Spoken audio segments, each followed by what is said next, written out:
moving from the principle of simplicity to the next principle, which is cleanliness.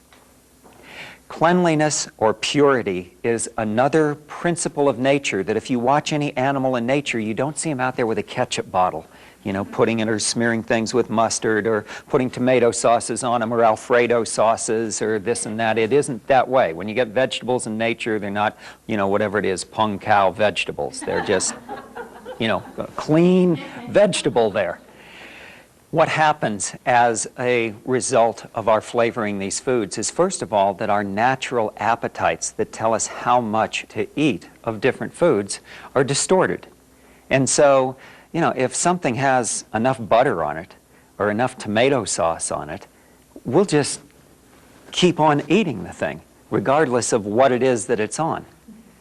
And the results of doing this is that we lose the sensitivity of our natural taste, and we come to crave the salty, oily, sugary, sweet things. And if you look at what has happened to us as a culture, we're supposed to consume 1,200 milligrams of organic sodium in a day. What we consume, the average American consumes 10 to 12,000 milligrams, 10 to 12 times as much as what they should, of inorganic salt, which has ramifications throughout the body. In terms of fats, we consume, it's estimated that our percent of our calories is 42% fat in this culture, which again plays havoc with us. And the third is sugar. The average American consumes 110 pounds of sugar a year. That's not just a little bit of sweetener in things. These are the things that we become compulsive about, that we become addicted to, and they crowd out the other things that we're eating. Some examples of foods that are not clean would be the difference between lightly steamed vegetables with some tamari on them and some flaxseed oil or something as compared to Chinese vegetables swimming in sauce, right? You think of lasagnas, you think of pizzas and raviolis and tacos and things like that. It's like, is what we're eating here is sauce? Or, you know, what's intended to be the nutrient here? So the principle of cleanliness gets us back to eating food, and we advocate that you put sauces on food, but you put them on.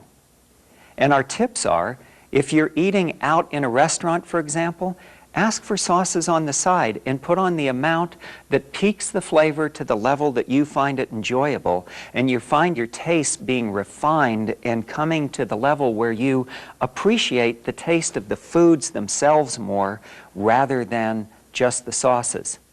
Another way that you can move in the direction of cleanliness is with your salads, as opposed to having a salad that is just a transport mechanism for Roquefort dressing and bacon bits, right? You can take your salad, squeeze over it a piece of citrus, like a lemon, a lime, a grapefruit, an orange, whatever you want, and then apply your dressing to it, and you'll begin to have less dressing that way. Here's a great example. The difference between this and this. You could have a steamed or a baked potato with a small amount of butter on it, as compared to this, which is, you know, a potato that's just a transport mechanism for oil and salt. The changes in your body that you want to see come from making these types of changes in your eating.